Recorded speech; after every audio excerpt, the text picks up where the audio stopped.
Meu nome é Léo Burdi, eu sou um pesquisador no MIT Media Lab, eu moro em Boston.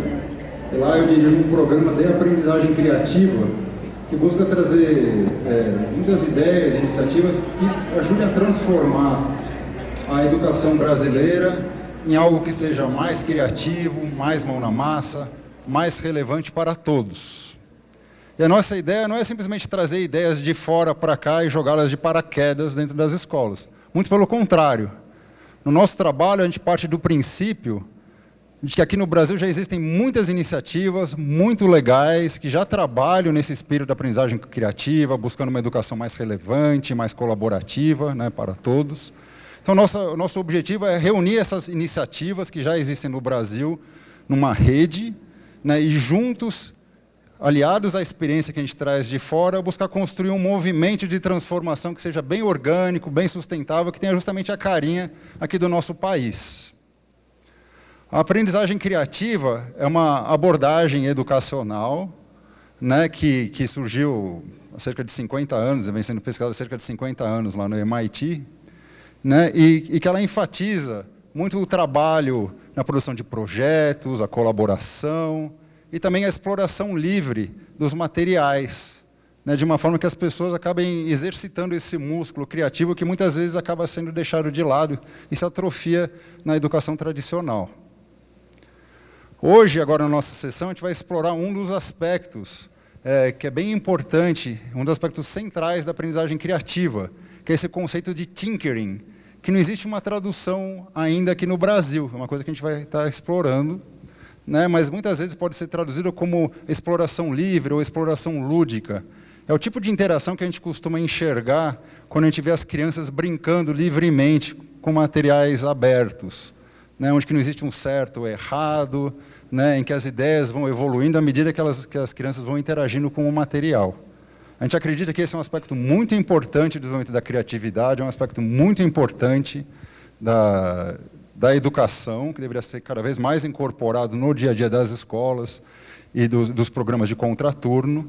E hoje a gente tem um prazer enorme de estar recebendo aqui algumas pessoas que já vêm trabalhando com esse conceito de tinkering há muitos e muitos anos, e vão compartilhar um pouquinho dessa experiência deles conosco, né? Então, eu vou convidar, a gente tem o Sebastian, que está vindo de São Francisco, onde ele trabalha no Tinkering Studio, dentro de um museu bem interativo, que é o Exploratorium, que fica em São Francisco. Ele vai conversar conosco cerca de 20 minutos, meia hora, para falar um pouco das experiências deles nesses últimos anos. Depois eu vou convidar a Paola, do Instituto Catalisador, que vem desenvolvendo uma série dessas ideias aqui no Brasil, e a Cássia, que também é pesquisadora, desenvolvendo ideias nessa área. Cada um deles vai fazer uma pequena apresentação, e depois a gente vai sentar aqui para trocar ideias, e a gente vai abrir daí para perguntas da plateia. Tudo bem? Certinho? Então, eu gostaria de convidar o Sebastian para vir aqui conversar conosco sobre a experiência do Tinkering Studio. Sebastian, please.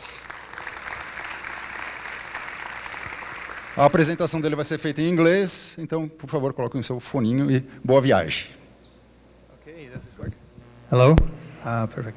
Olá. Boa tarde. Those are my two Portuguese words São I as know. duas coisas que eu sei falar em I'm português. trying to learn. Estou tentando aprender. Farofa, I also know. Farofa também sei. I'm super excited to be Eu estou here super in empolgado Brazil, de estar aqui and no first Brasil. time in São Paulo. É a minha primeira vez em São I'm Paulo. very excited to Estou share the muito stage, feliz de with Paola and compartilhar Cássia, who are doing really great com a tinkering Paula work here in Brazil. e a Cássia, que estão fazendo um trabalho ótimo de tinkering I want aqui to no talk Brasil. a little bit, Eu quero falar um about pouco tinkering. sobre tinkering. And I'm not here E eu não to estou tell you aqui to throw out para dizer, all para the falar para learning vocês experiences jogarem fora todas you as might have experiências de had, aprendizagem que vocês in your já student life tiveram na through sua vida de presentations alunos, or, ou através de classes apresentações, ou em or aulas, demonstrations. ou demonstrações. But Mas I want to ask the question, eu quero fazer what are a we missing pergunta: o que está if we don't faltando? expose kids O que a gente não tem quando se a gente não directly to expõe as scientific crianças phenomena, diretamente a fenômenos to artistic científicos, processes, a processos to real artísticos, tools, a ferramentas and to reais materials? e materiais? Imagine por um instante que você está criando uma experiência de aprendizagem que é totalmente levada pela curiosidade do aprendiz. Uma experiência em que o aprendiz tem o controle e uma experiência que o aprendiz escolhe fazer e não que alguém o disse para fazer ou para resolver um problema. É isso que a gente resolveu fazer no Tinker Studio, que é parte do Centro de Ciências Exploratórias em São Francisco. A gente resolveu fazer isso 15 anos atrás e funciona super bem. Isso é uma foto das primeiras experiências de tinkering que a gente fez. A gente convidou todo mundo para trabalhar com papelão, criar jogos, criar tudo o que eles queriam. E a gente percebeu que os visitores no nosso centro de ciências realmente se engajaram nisso e continuaram a brincar com isso por muito tempo. E a gente também resolveu perguntas de educadores que viram isso acontecer. E a pergunta deles era, eles falaram, parece divertido. Parece diversão nessa foto parecida misturada com horror, né? Mas as pessoas falam, parece divertido, mas o que eles estão aprendendo? Eles estão aprendendo? Então isso aponta para algo que muita gente pensa que é que a aprendizagem real não pode ser divertida, mas pode. E às vezes as pessoas pensam como uma coisa bem chata, entediante, não engajante, que deve estar acontecendo muita aprendizagem. Então a gente decidiu que a gente ia trabalhar nisso e esclarecer esse conceito totalmente errôneo. Então, por que a gente está fazendo Tinkering no Exploratorium e vem fazendo isso já mundialmente, já há mais de uma década? É porque a gente faz Tinkering como uma abordagem de aprendizagem. A gente realmente pensa que as pessoas pensam de forma diferente quando estão engajadas ativamente com as suas mãos, fazendo alguma coisa. E a gente quer dar uma experiência onde convidamos as crianças a fazer algo que eles ainda não sabem como fazer. Eles se engajam, eles trabalham. Eles talvez tenham alguns fracassos, algumas tensões no caminho, mas eles conseguem e eles resolvem os problemas conforme eles vão aparecendo. Isso é um empreendimento muito sério para a gente, uma aprendizagem muito séria para a gente. E também é muito engajador, porque está na natureza das pessoas trabalhar dessa forma e pensar com as mãos. Um lembrete de que tem tantas coisas mais envolvidas com a aprendizagem do que só aprender fatos. Né? No mundo de mudança tão rápida hoje em dia, as pessoas devem continuamente buscar soluções criativas para problemas inesperados. O sucesso não é baseado não apenas no que você sabe ou quanto você sabe, mas na sua habilidade de pensar e agir de forma criativa. Eu adoro essa citação de Mitchell Resnick, um dos nossos colaboradores. Ele também se refere ao que a gente chama das habilidades do século XXI, a mais do que apenas transferir conhecimento. Com isso em mente, um rápido histórico do Tinkering, e essa abordagem obviamente já existe há muito tempo, está na natureza humana, mas há um histórico do Tinkering na minha instituição, que é o Centro de Ciências Exploratorium, fundado 50 anos atrás. Em resumo, imagine um galpão enorme, cheio de experimentos interativos, onde a gente convida as pessoas a se engajarem e brincarem com essas estações interativas todos os dias. São mais ou menos 1 milhão de visitantes por ano, adultos e crianças. Então, no Exploratório, a gente vem desenvolvendo mostras para os visitores, e aqui você vê as pessoas, veja esses cortes, os cabelos ali, né? Talvez nos anos 70, já que isso aqui. Eles estão trabalhando em fazer uma exploração. Então, eles estão fazendo tinkering, estão tentando descobrir como eles fazem esse experimento. Nesse centro, você vê um artista, a gente convida artistas, e esses artistas trabalhando numa escultura relacionada ao som, trabalhando em alguma coisa que ele nunca aprendeu antes, está tentando descobrir conforme ele faz. Então, ele está fazendo tinkering ali. E ali na direita, você vê professores preparando um experimento interativo para os alunos. Estão tentando descobrir como fazer a parte ótica. E a gente gosta de trabalhar com professores no Exploratorium. E temos um programa já há muitos anos. Então, acontece muito tinkering lá, mas a gente nunca deixa nossos visitantes fazerem tinkering. Até que a gente mudou isso. Em 2005, a gente começou o que a gente chama o estúdio de tinkering. A gente convidou professores para brincar com a tecnologia e fazer uma oficina onde eles podiam seguir suas próprias ideias e fazer seus próprios experimentos. Não para aprender um conteúdo específico, mas só para experimentar. E você vê nessa foto, em 2005, a gente estava trabalhando com tecnologia de ponta, como o software Scratch, antigo, que é uma coisa, na época era muito novo, não era muito comum. Na direita, você vê que tem um pequeno microcontrolador chamado Pico Cricket.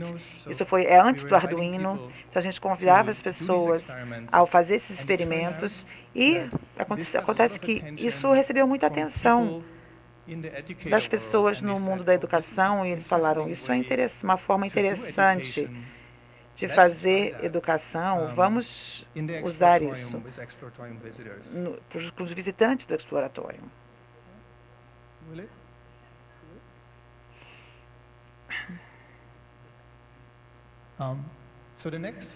Então, o próximo slide mostra a gente trazendo muitos materiais para construir máquinas, modelos, e convidando visitantes para fazer o seu próprio tinkering no museu. E a gente não sabia se isso ia funcionar, porque leva aí uma hora e meia para fazer alguma coisa assim. Enquanto no nosso museu as pessoas ficam um minuto, demora um minuto para engajar com as coisas. Então a gente não tinha muita certeza se ia funcionar. Mas depois de muitos testes, a gente conseguiu que isso funcionasse e os visitantes vinham fazendo tinkering e construindo dentro do museu. A gente resolveu que a gente queria um espaço para isso. Então, a gente criou o estúdio de tinkering. Esse é o nosso primeiro ambiente de tinkering. A gente convidou um artista para fazer um trabalho com metal. Isso se você quiser construir um espaço, vai lá e faz. A gente era bem amador nisso, a gente estava só experimentando também. E a gente encontrou uma forma de fazer isso. Então, a gente fez esse espaço, o primeiro estúdio. E esse, talvez um pouco difícil de enxergar, é um mundo de papelão. A gente chamou os artistas para fazer um ambiente feito de papelão para que as crianças pudessem mexer e fazer coisas com papelão. E, finalmente, em 2007, a gente fez um espaço permanente para tinkering. Esse clica, tá? Desculpem.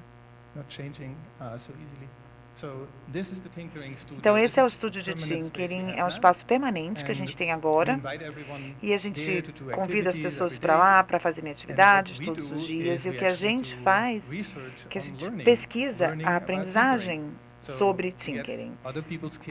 A gente chama os filhos de outras pessoas e pesquisa eles. Vou falar um pouquinho mais sobre o aprendizado. E aqui você vê uma atividade de tinkering, que é chamado máquinas de modelo. A gente convida os visitantes para construírem um modelo, usando peças simples para fazer algo que consegue fazer algumas coisas interessantes. A gente faz isso com adultos e com crianças. Eles se engajam com o fenômeno da gravidade, do movimento. E eles estão sempre muito focados, muito engajados. Como a gente sabe se eles são focados? Você vê na expressão desse menino. Esse é o nosso indicador de foco. é a língua de Tinkering. Eu gosto quando ele bota a língua assim um pouco para fora. Isso é uma forma meio engraçada, uma piada de que isso é uma indicação de aprendizado, mas a gente acha que isso mostra um foco muito profundo e uma concentração quando isso está acontecendo. Então, eu queria, por um momento, falar sobre o aprendizado, como ele funciona aqui. E eu estou aprendendo também a usar esse clicker aqui, que está difícil. Então, o aprendizado é alguns conceitos errados. As pessoas acham que o aprendizado é linear. Que você começaria a aprender algo e existe um caminho direto de aprender algo de forma eficiente, de uma forma única, e não há passos atrás, e não há tangentes aí. E a gente não acha que seja verdade.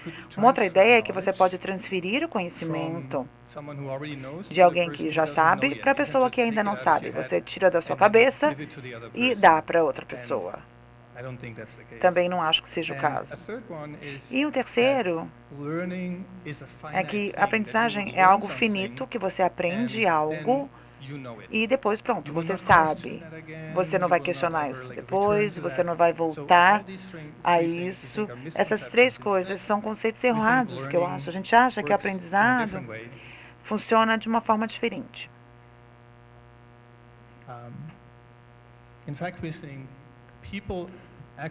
Na verdade, as pessoas constroem de forma ativa seu único entendimento e conhecimento do mundo através da experiência com as coisas e na reflexão dessas experiências. De acordo com Jean Piaget, que foi o fundador do construtivismo. Então, nesse tipo de aprendizagem, as coisas acontecem não de forma linear, elas acontecem de forma diferente, e eu vou mostrar como isso acontece num estúdio de Tinkering, num pequeno vídeo.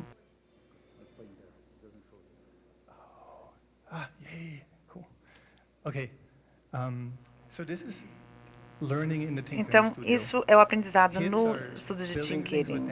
As crianças estão construindo coisas com as suas mãos e estão seguindo suas próprias ideias, feita pela sua própria curiosidade. É muito aberto, mas não é desestruturado. Há testes, planejamento, construção, colaboração.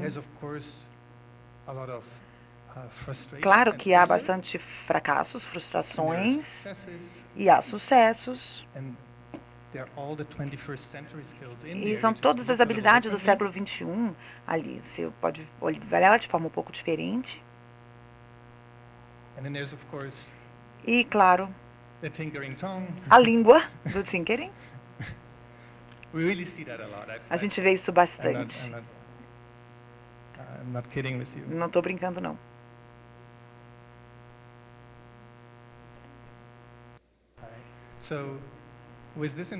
Então, pensando nisso, a gente acha que a aprendizagem funciona muito mais dessa forma aqui. É bagunçado, tem muitos inícios e voltas, a gente revisita algumas coisas que você acha que você sabe, você volta e você descobre que não, talvez seja diferente. E é claro que nesse processo você vai aprender coisas durante esse caminho que você não imaginaria que você encontraria quando você começou. E para Tinkering, a gente acha que essa bagunça que está na sua cabeça, você está tentando desembaraçar, também está refletida em bagunçar os materiais na mesa. É como se os materiais fossem uma extensão dessa bagunça. Quando isso acontece, você com certeza vai travar. Isso aí é uma coisa que a gente quer que aconteça. Por quê? Porque você pode travar ali, ficar preso em alguma coisa, e você pode passar pela alegria de resolver um problema que você mesmo criou. Essa é uma das alegrias da aprendizagem. Acho que tem muitas alegrias, mas essa é uma delas.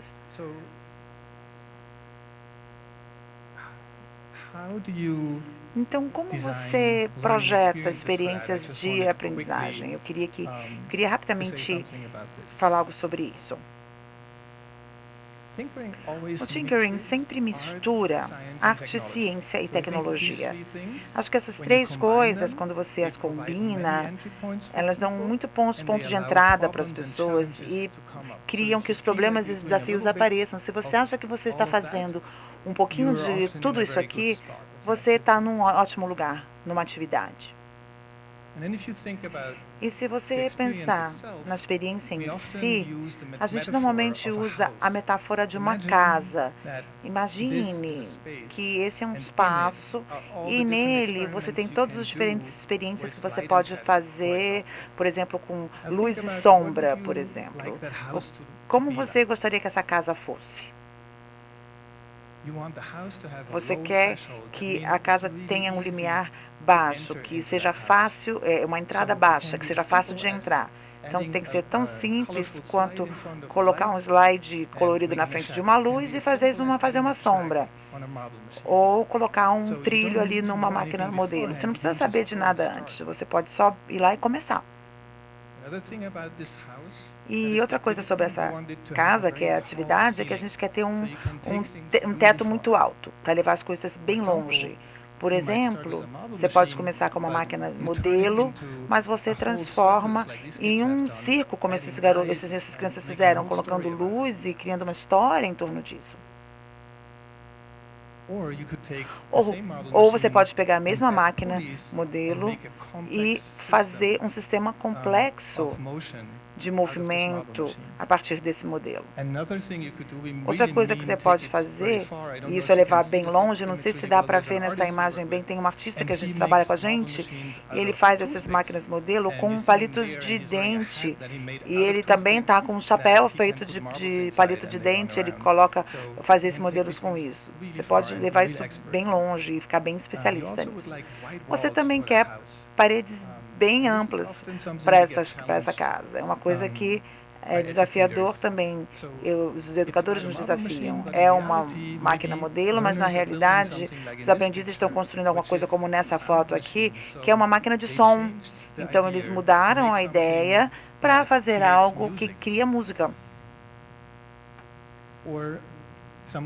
Ou algumas crianças, quando a gente faz experiências com luz, eles trazem seus próprios figurinos e fazem uma peça aqui com seus personagens. E a gente faz um teatro com isso. Então a gente acha que isso é ótimo, porque eles chegam em algo que a gente nunca imaginaria que seria feito e então é um bom sinal.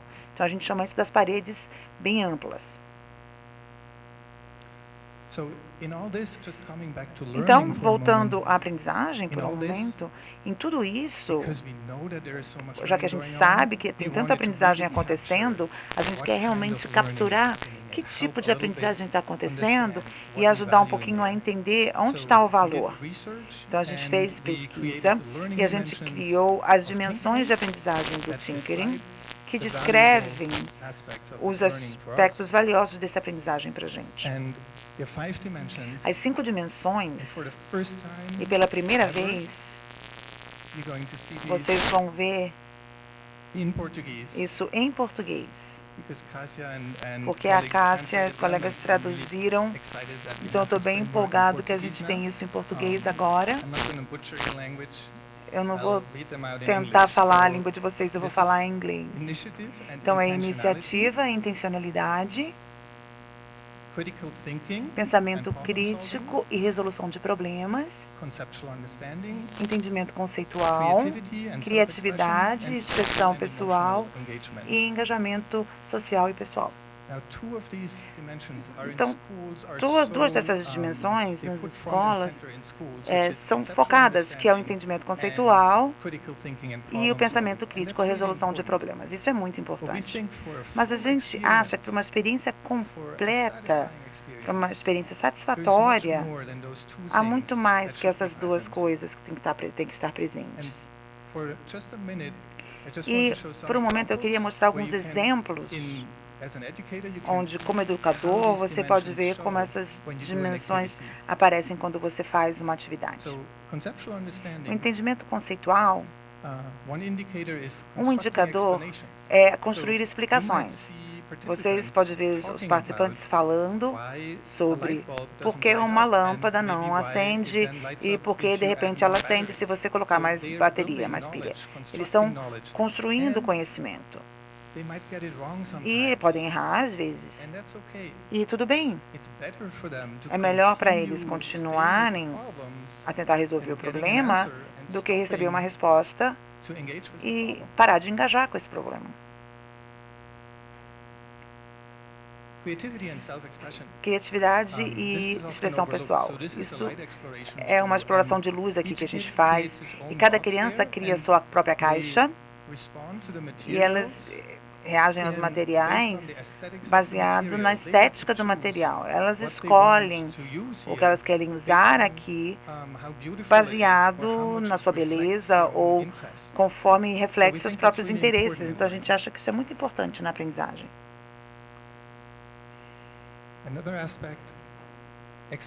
Outro aspecto é expressar alegria, por exemplo. A gente pode estabelecer algo onde as crianças podem brincar com sombras e eles ficam encantados com o que eles conseguem criar com as suas mãos. E isso resulta no engajamento. Então, é muito importante e muito primordial deixar as crianças brincarem e mostrarem sua alegria. E, claro, brincar. Ela está fazendo uma exploração ótica, mas também está criando uma cena das férias dos sonhos dela. Ela está brincando e compartilhando uma história enquanto ela está engajando com esse fenômeno científico. Engajamento social e emocional, a parte social, ensinar e ajudar uns aos outros. As crianças, se você tiver a configuração correta, elas vão colaborar e até mesmo ensinar umas às outras sobre algumas das coisas que elas estão aprendendo. Como essas crianças aqui, elas estão medindo a distância dessas máquinas e ensinaram umas às outras a usar o cronômetro. Então, essa oportunidade é muito importante. E o último, iniciativa e intencionalidade, é uma dimensão definitiva para a gente. E a gente fala aqui sobre as crianças assumindo riscos criativos e intelectuais. Essa menina está fazendo uma concepção aqui, há uma contração, uma concepção do cachorro movendo ali. É importante que ele se mova da forma certa, que ela se desafiou a fazer um link complexo, algo que a gente não faria, mas ela se colocou esse desafio e estabeleceu seu próprio objetivo. Tem outro aqui, mostrando um rapazinho aqui, onde a gente fez a exploração de circuitos, a gente estava conectando fios a LEDs,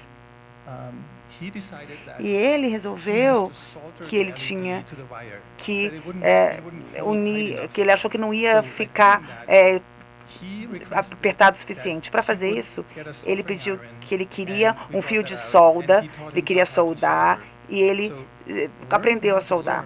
Então, aprendendo a aprender e tendo o controle do seu próprio aprendizado, é algo que a gente tem que valorizar em qualquer estrutura de aprendizagem. Bom, com isso, eu quero terminar com a grande mensagem sobre o Tinkering Studio, é que a gente quer que as crianças façam e sigam suas próprias ideias. Então, enquanto a nossa educação é centrada em dar apoio às crianças e engajar com suas próprias ideias, como é que nós vamos manter essas dimensões, lembrar sempre dessas dimensões de aprendizagem? Muito obrigado. Vou passar para a Cássia e para a Paula. Obrigado.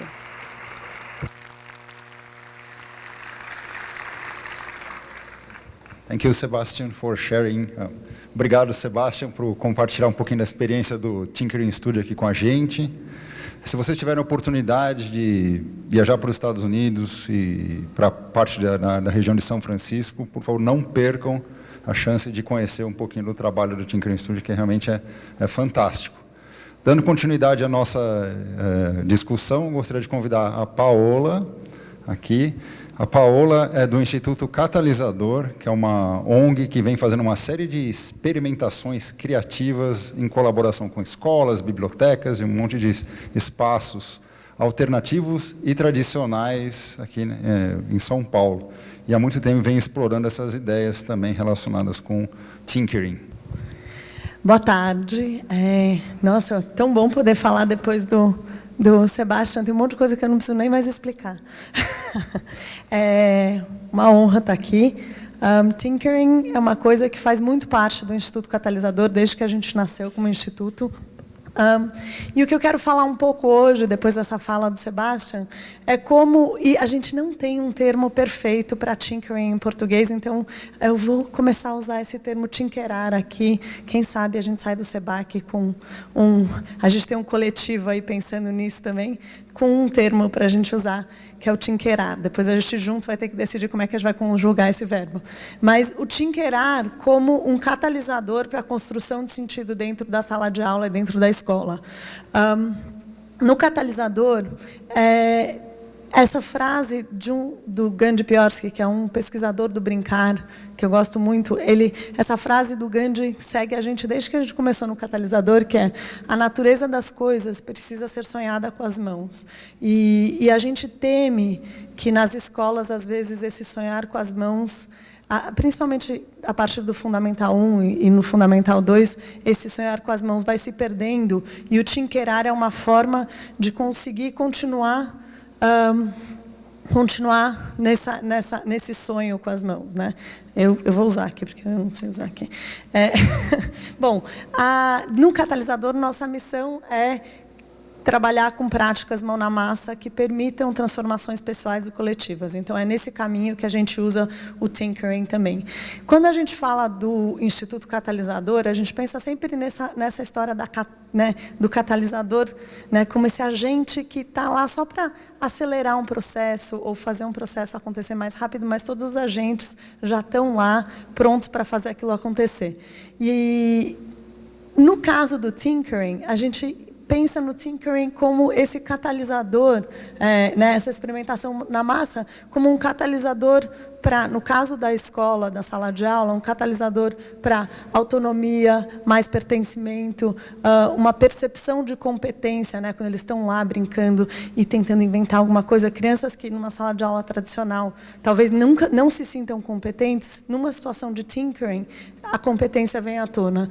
E nesse lugar todo, a construção de sentido. E essa combinação de tudo isso, né, permite que haja mais motivação e mais engajamento, que são, né, elementos fundamentais para qualquer tipo de aprendizado. Então, se uma criança sai de uma sessão de tinkering para uma aula de matemática e ela está se sentindo mais competente, ela, obviamente, também vai ter um desempenho diferente na aula de matemática.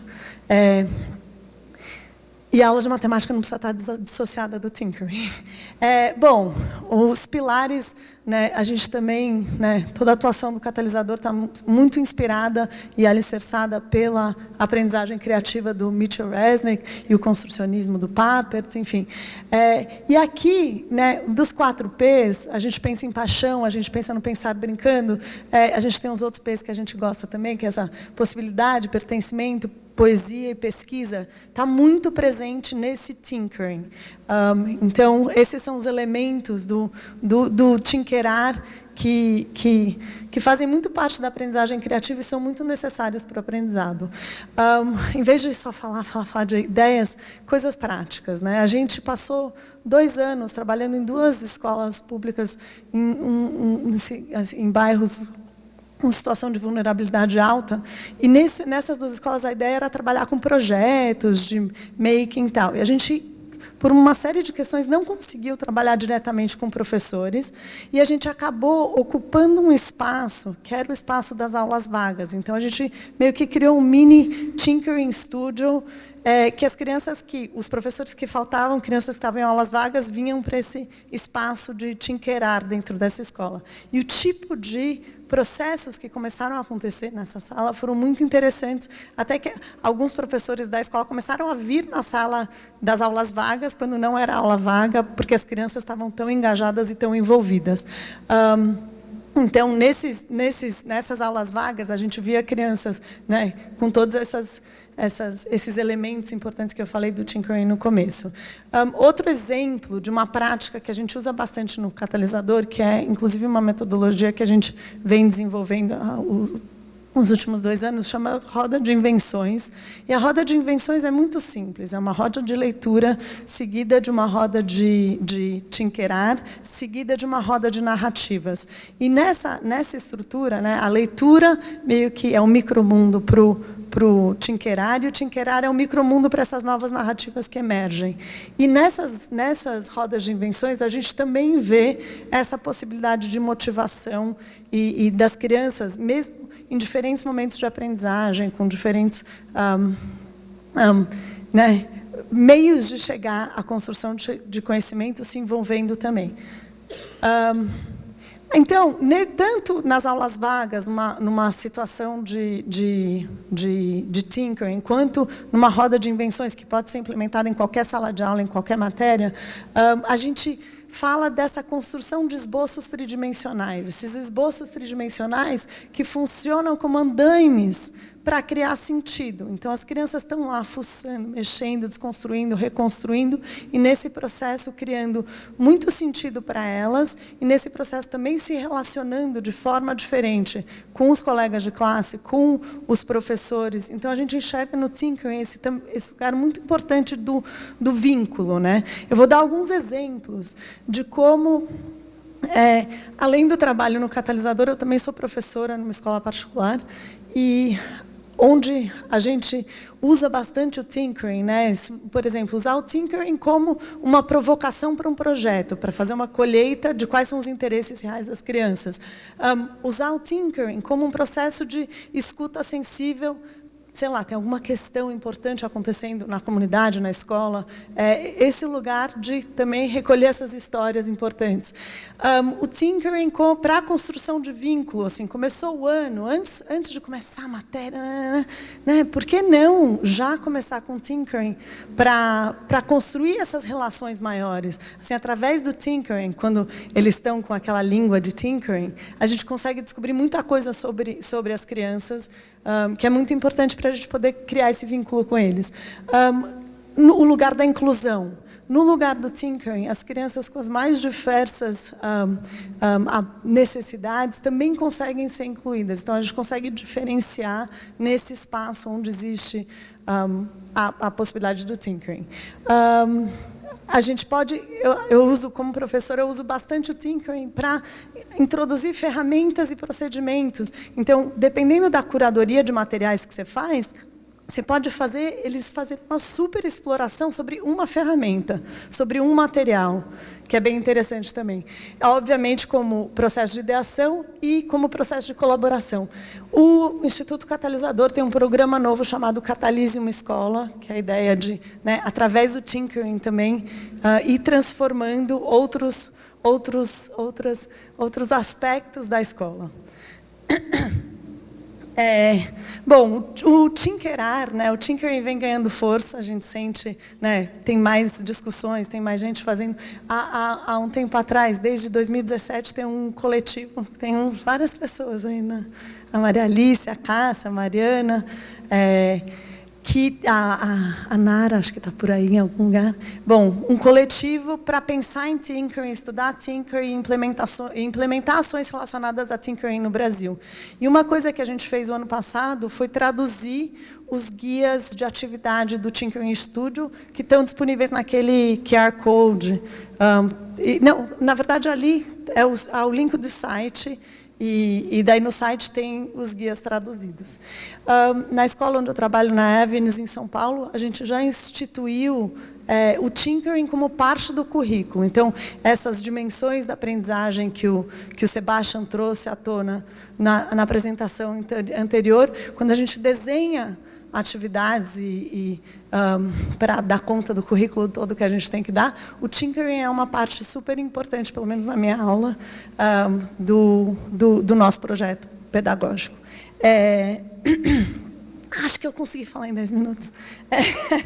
É isso. Se vocês tiverem qualquer dúvida, pergunta, querem trocar figurinhas, não é só fácil fazer tinkering, tem um monte de desafios, não vai dar tempo de falar de todos eles aqui.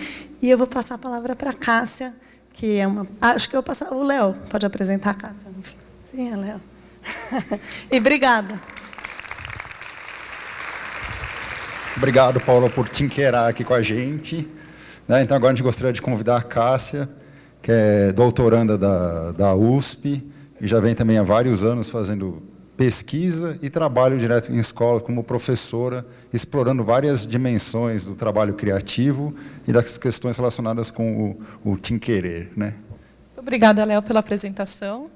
Queria começar agradecendo vocês todos que estão aqui, agradecendo o convite para estar aqui, né, do Léo, do Sebastian, e a fala inspiradora do Sebastian e da Paola, que vieram antes de mim. Eu acho que é um excelente começo. Eu também, como a Paola falou, agora eu já não preciso falar várias coisas que eles já comentaram.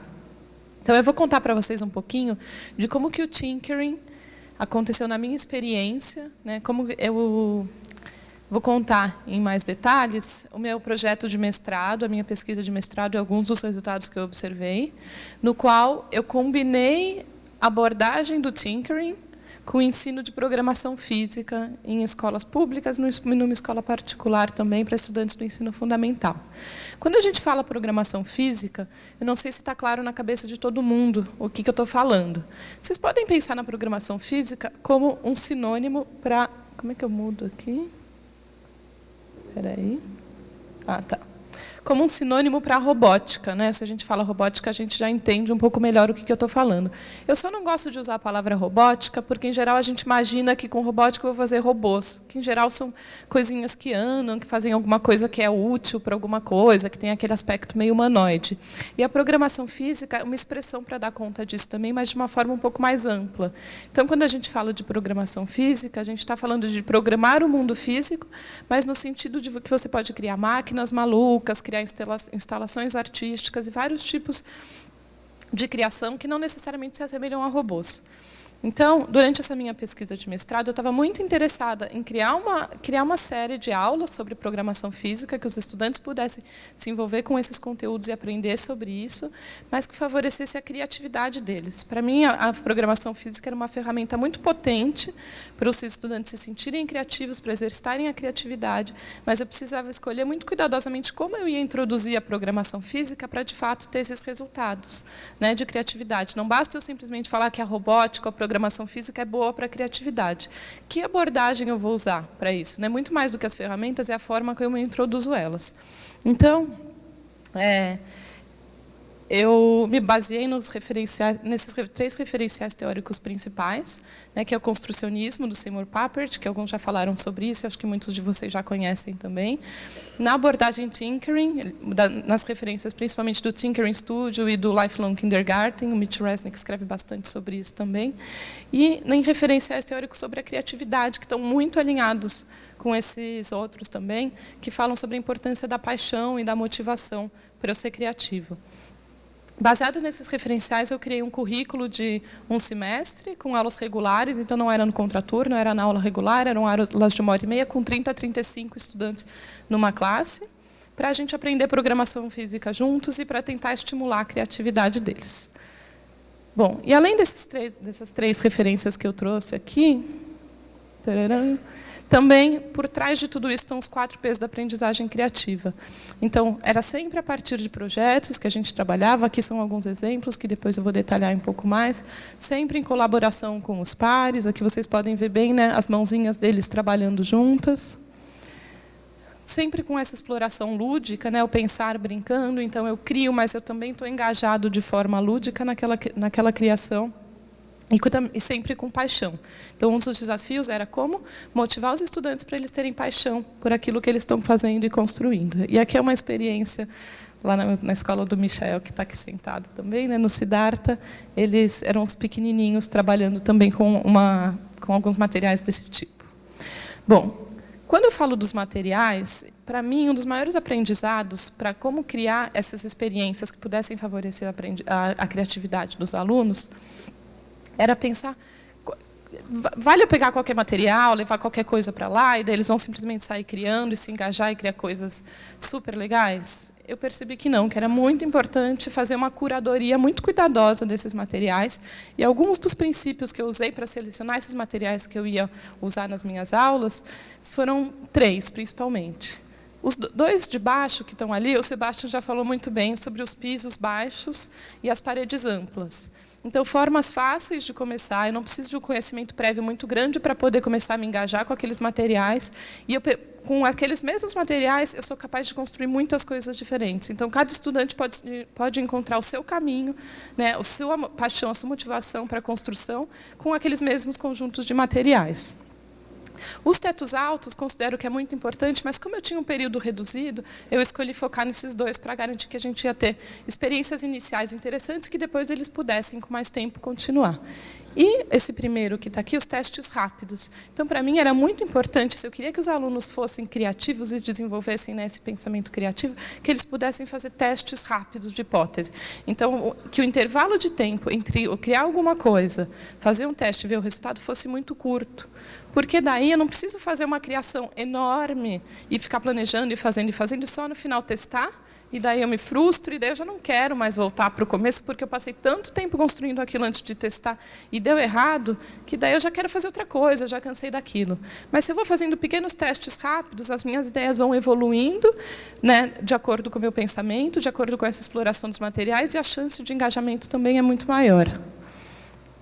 Bom, esse foi um kit que eu usei, que eu criei junto com o Nathan, não sei se ele está por aí, chama Beta Kit, mas baseado nesses princípios a gente desenvolveu o nosso próprio kit de robótica para dar conta de tudo isso que a gente precisava, e esses são alguns outros materiais. Então, parafuso, pregador de roupa, conduíte, elásticos, materiais que iam muito bem juntos e que funcionavam muito bem para esses testes rápidos de hipótese. E outros materiais para as crianças também darem vida, trazer a carinha delas para esses projetos, né? Conseguirem conectar com interesses pessoais. Então, desde feltro, né, papelão, coisinhas coloridas também. Alguns exemplos de projeto para ilustrar o que eu estou falando. Então, uma das coisas que a gente criou nessas aulas foram máquinas de reação em cadeia. Quem aqui já criou uma máquina de reação em cadeia? Levanta a mão. Legal. Quem já viu a abertura do Rá-Tim-Bum, daquele programa de TV? Então, a ideia era aquela máquina maluca, né, do programa de TV Rá-Tim-Bum, mas que tinha sensores e motores e luzes no meio que iam se abrindo à medida que uma bolinha ia correndo. E, para isso, eles tinham que programar, né, mas eles também tinham que construir e criar com os materiais. Ixi. Tarará, não sei se vou conseguir passar. Bom, tudo bem.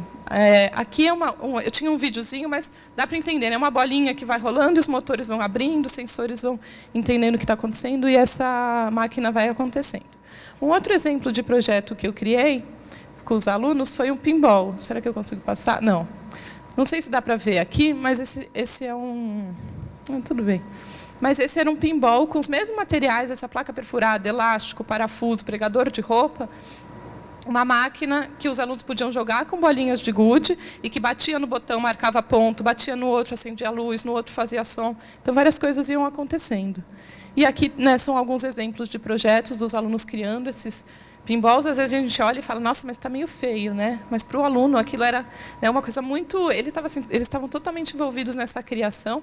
E uma das coisas que eu considero importantes quando avaliava o meu próprio trabalho durante as aulas era, eu estou vendo diversidade aqui nesses projetos? Ou eles estão todos iguais, né? Será que está todo mundo fazendo exatamente a mesma coisa? E se eu via que eles estavam criando coisas diferentes, mesmo que esteticamente não fossem tão bonitas, né, para mim eu sentia que eu estava indo no caminho certo. E, no final, depois deles explorarem esses materiais, eles tiveram um tempo para criar aquilo que viesse na cabeça deles, sem um tema delimitado.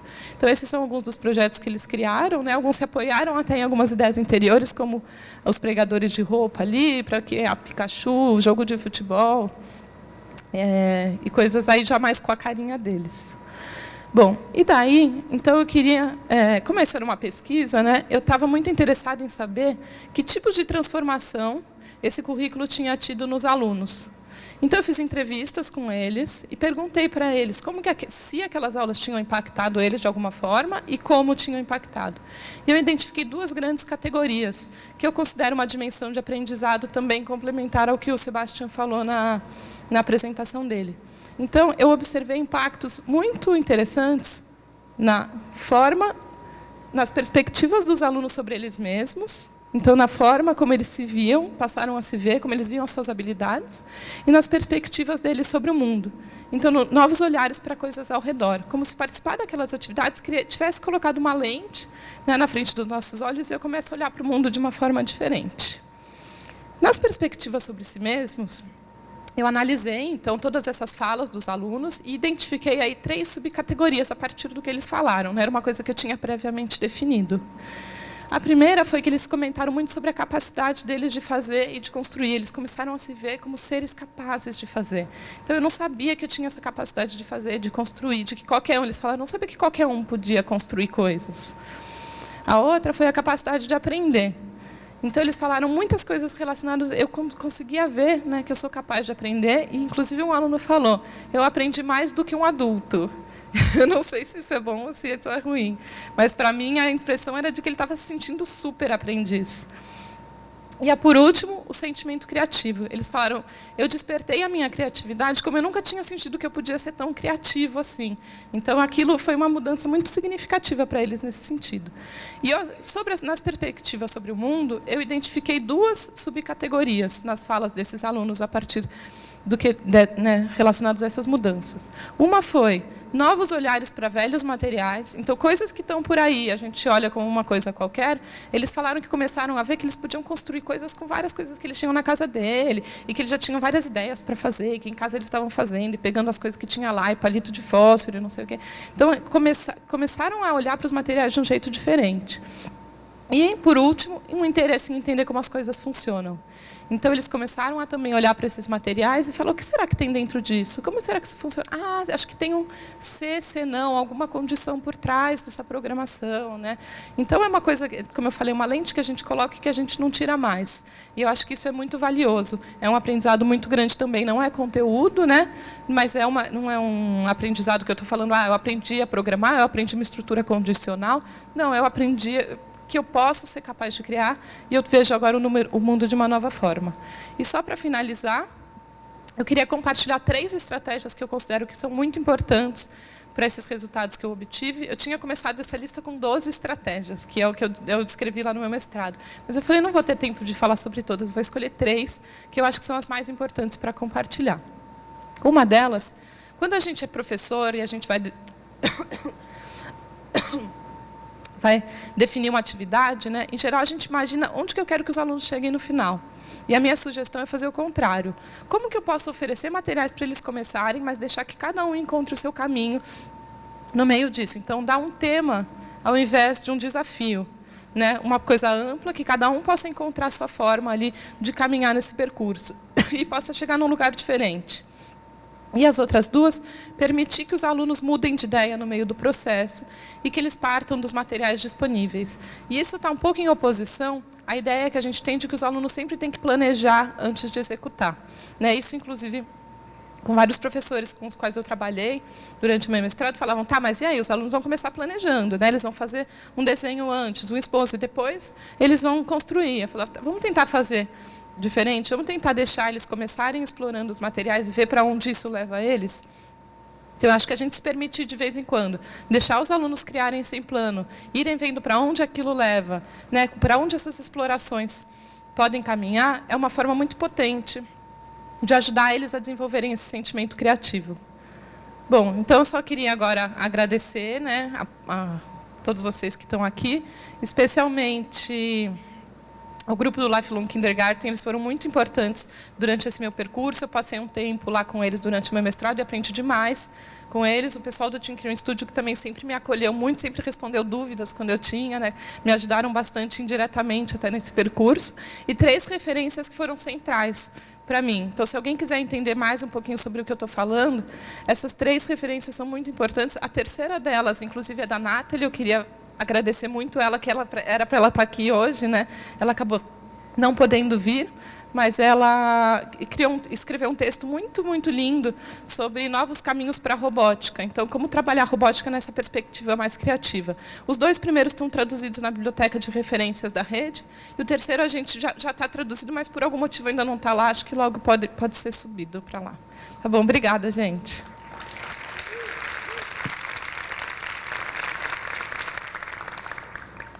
Obrigado, Cássia.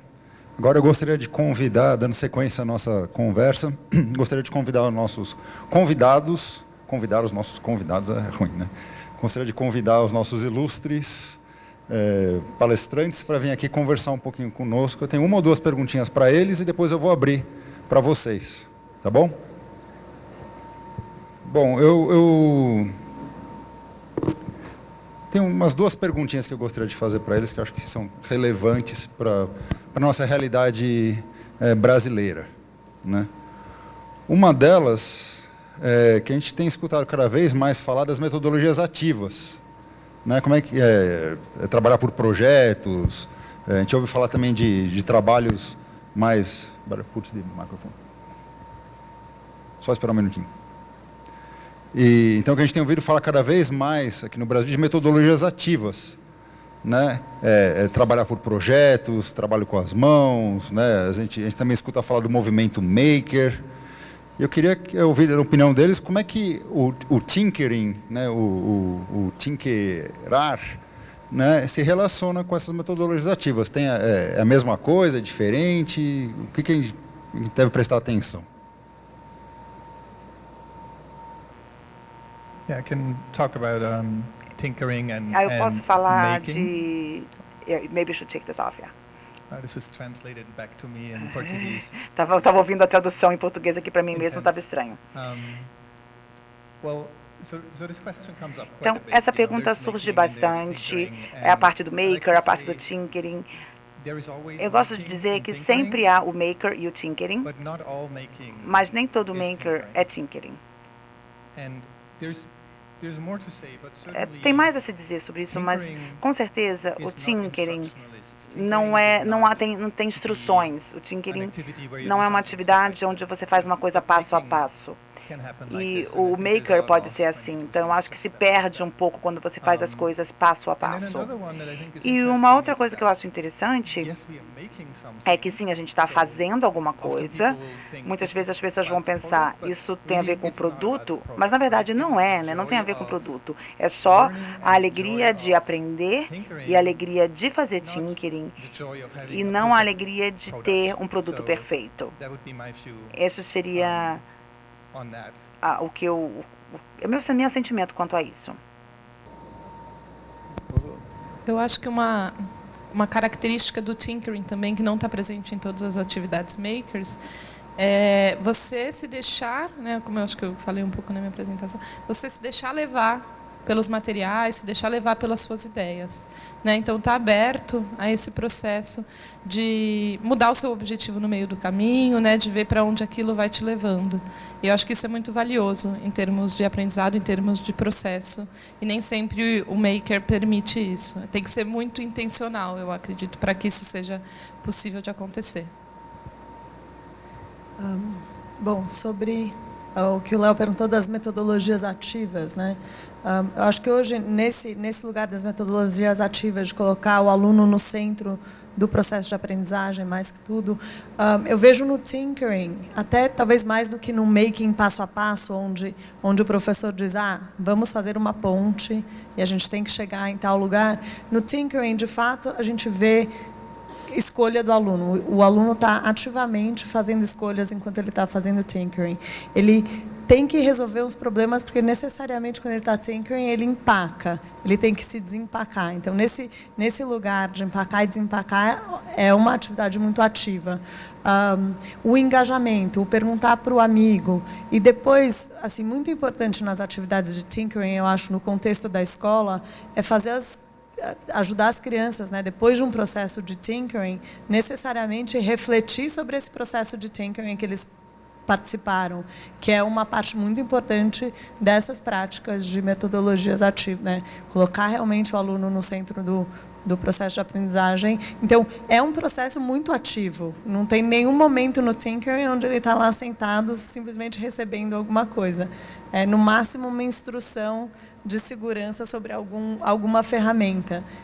Mas, mesmo assim, ele também vai explorar e vai, se a ferramenta for machucar, também vai ser uma coisa ativa, essa exploração do uso da ferramenta. Então, é intrinsecamente ativo, né? Então, uma outra pergunta. O tinkering parece ser uma coisa muito bonitinha, muito divertida, né, que realmente coloca o aluno no centro. Agora, os professores costumam ver uma realidade que é muito restrita, né, muito limitada para uma série de questões, né? A gente chega de manhã, temos, sei lá, 40 alunos em aula que a gente tem que desenvolver trabalhos relacionados com um currículo pré-determinado em sessões de 50 minutos. Como é que a gente pode... É possível, né, parece ser possível, né, se trazer atividades mais baseadas em tinkering para dentro da sala de aula. Agora, por onde começar? Né, que tipo de dicas vocês dariam para um professor que tem interesse em explorar ideias de tinkering com seus alunos poder entrar nesse caminho? Vale a pena a gente trazer um monte de materiais e largar na sala e ver o que acontece? Ou qual seria a alternativa?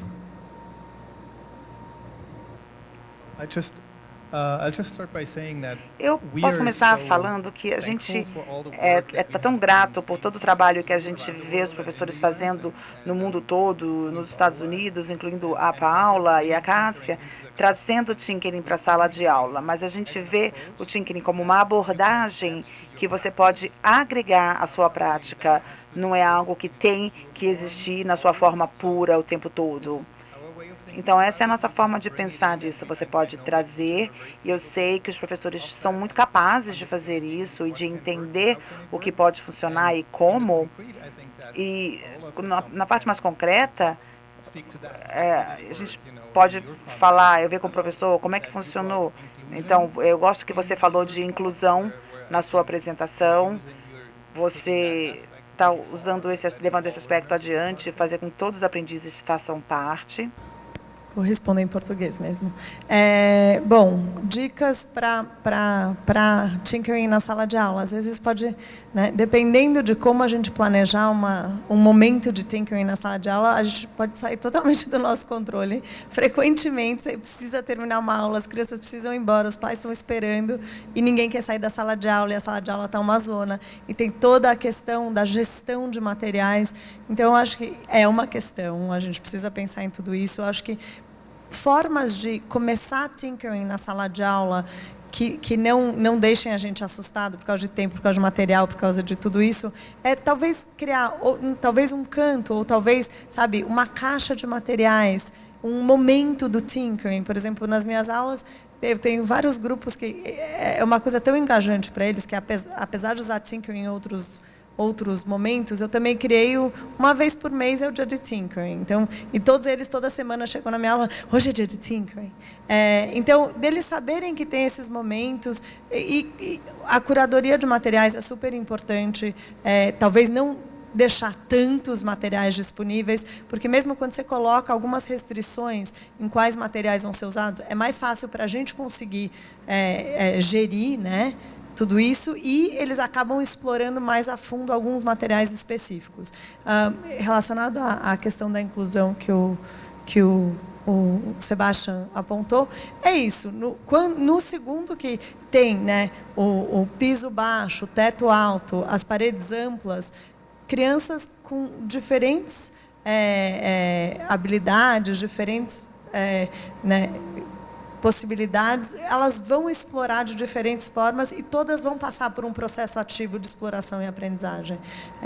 Mas eu acho que a dica maior parece desestruturado, mas precisa de muito planejamento, e depende da sua intenção pedagógica. Dependendo da sua intenção pedagógica, você pode ter um canto de tinkering na sala. Se você for um professor de sala, talvez você possa fazer isso. Se você for um professor especialista, talvez você tenha que ter, né, uma caixa de materiais específicos.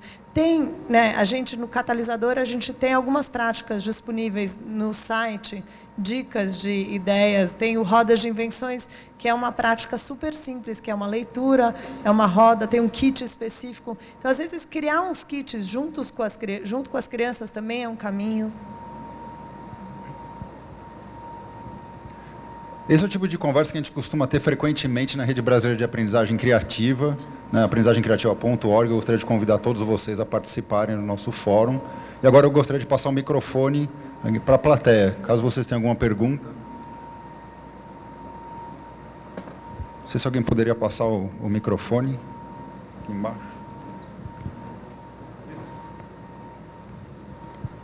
Passar aqui. Obrigado, Lucas.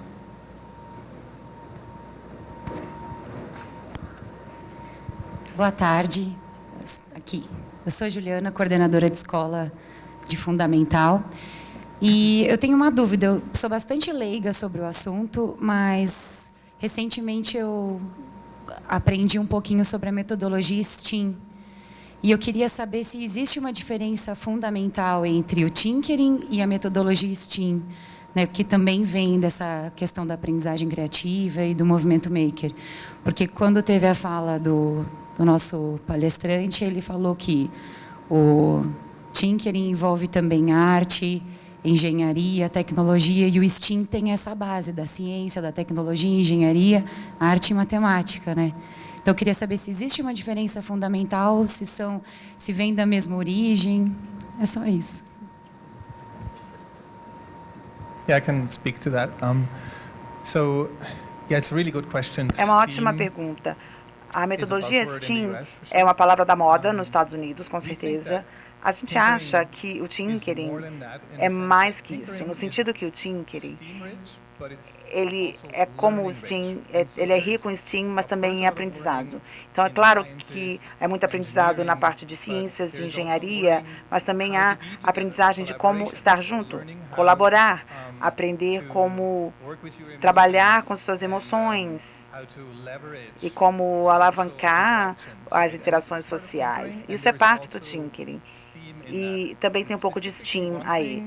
Especificamente uma coisa, e todo mundo tem uma ideia diferente sobre isso, mas o STEAM, antigamente, era o STEM, não tinha arte, agora entrou o A da arte. Eu acho que tem que ser um A grande e um S grande. Ciência e arte. Eu acho que o A do STEAM ainda é pequeno para mim nesse momento. Vocês têm alguma opinião? Eu acho que essa discussão é super interessante, é excelente sua pergunta.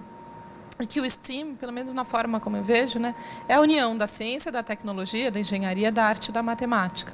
Mas essa união, assim como o making, né, quando o Sebastião falou da diferença entre making e tinkering, assim como o making, o STEAM pode ser feito de acordo com várias abordagens possíveis.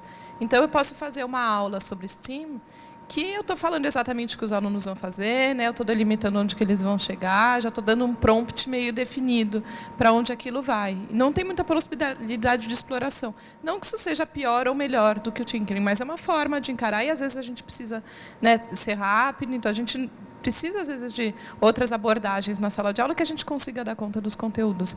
Mas o tinkering, acho que ele é uma das abordagens possíveis para se trabalhar com o STEAM. Né? Então, eu posso trabalhar com o STEAM de diversas maneiras, e uma delas é nessa perspectiva do tinkering.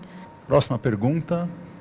Boa tarde, eu sou Carlos Lima, sou da Secretaria Municipal de Educação de São Paulo, do programa Imprensa Jovem, sou Fellow 2019. Minha pergunta é a seguinte: ouvindo a experiência, né, que vocês apresentaram aí,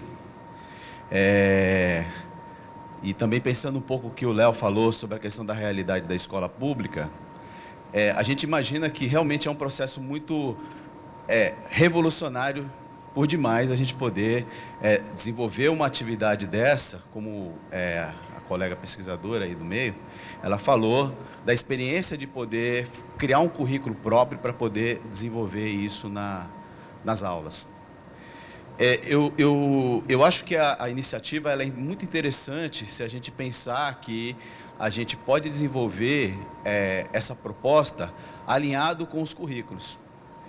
E, inclusive, pensando em outras questões que são importantes também, que poderia dar bagagem para você alinhar os outros currículos, inclusive trabalhando questões interdisciplinares, trabalhando produções que, de alguma forma, pudesse trazer alguma intervenção na comunidade, por exemplo, talvez também alinhar aos objetivos de desenvolvimento sustentável, que pudesse assegurar essa atividade como uma proposta inicial.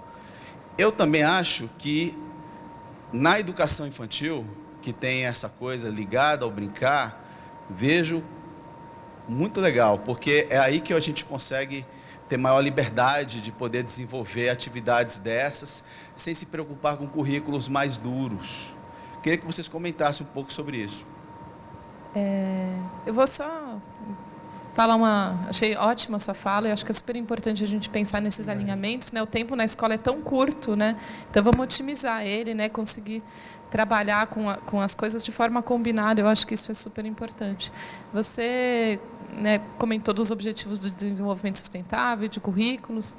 Então, assim, uma das experiências do Tinkering que eu tive no Colégio Siddhartha, junto com o Michael, que está aqui na plateia, a gente estava trabalhando com os objetivos do desenvolvimento sustentável com crianças do Fundamental 1, do 4º ano. E era numa aula de ciência, se eu não me engano. Acho que era iniciação científica, né, a aula. Então, cada grupo escolheu um objetivo do desenvolvimento sustentável para refletir sobre ele, e eles criaram autômatos, que é um tipo de atividade que o Tinker Studio tem um guia bem interessante sobre como construir, e o Sebastian vai fazer uma oficina logo daqui a pouco até sobre essa criação de autômatos. Mas as crianças escolheram temas do desenvolvimento sustentável e fizeram autômatos para representar aqueles temas, né? Então, elas estavam aprendendo sobre engrenagem, sobre engenharia, mas também estavam fazendo coisas artísticas para decorar os seus autômatos, estavam falando desses objetivos, refletindo sobre eles, como expressá-los da melhor forma. Então, acho que é possível fazer tudo isso, é importante a gente conversar, né, sempre em diálogo com os professores que são nossos parceiros, mas, de fato, exige tempo, né, exige preparação, exige muita intencionalidade, né, para a gente conseguir fazer isso na sala de aula, e não é fácil. Eu estou contando aqui uma experiência, mas assim, não é simplesmente a gente chegar lá e falar assim, hoje eu vou fazer aqui na aula de ciências uma atividade de tinkering, vou lá, pego os materiais, pego uma ideia qualquer e vou tentar. Não, isso exige muito trabalho prévio.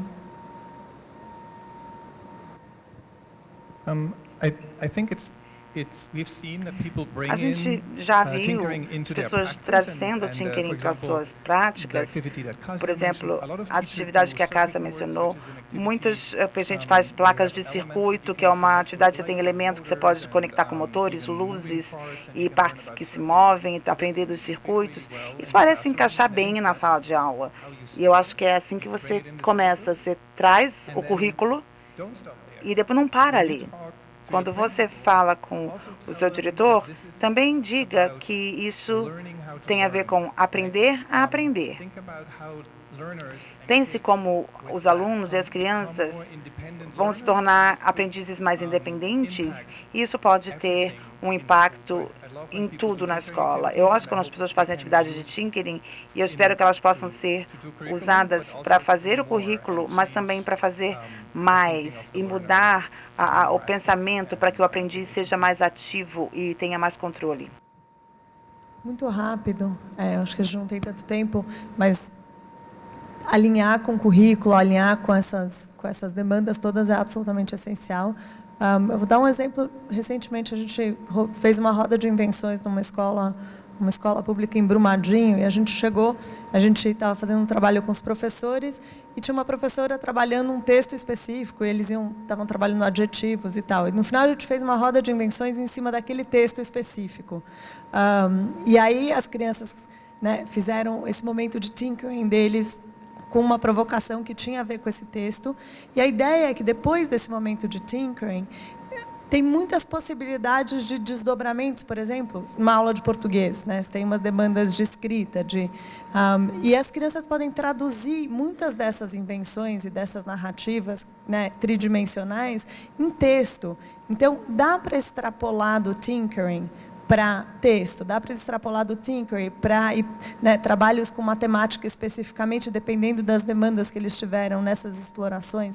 Então, mas é isso, como a Cássia falou, tem que ser uma coisa intencional, tem que ser uma coisa bem pensada, e às vezes também vai ser uma coisa, você vê uma oportunidade de tinkering num momento específico, você fala, agora é um momento que daria para trabalhar um conteúdo específico, mas usando o tinkering como abordagem.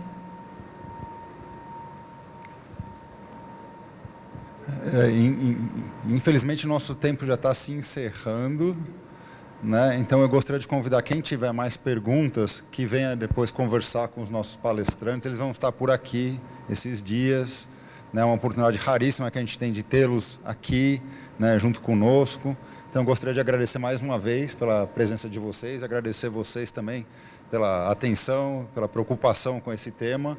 E esse aqui é um primeiro começo de conversa. Novamente, eu gostaria de convidar a todos a participarem da Rede Brasileira de Aprendizagem Criativa, onde esse tipo de discussão é uma coisa frequente. A gente gostaria realmente de se aprofundar cada vez mais nessas temáticas e para que elas se tornem cada vez mais comuns no dia a dia, né? Que a gente não tenha, sabe, que façam realmente parte da nossa rotina dentro das escolas e também dos espaços de contraturno. Tá? Muito obrigado a todos, obrigado pessoal, até mais. Sim.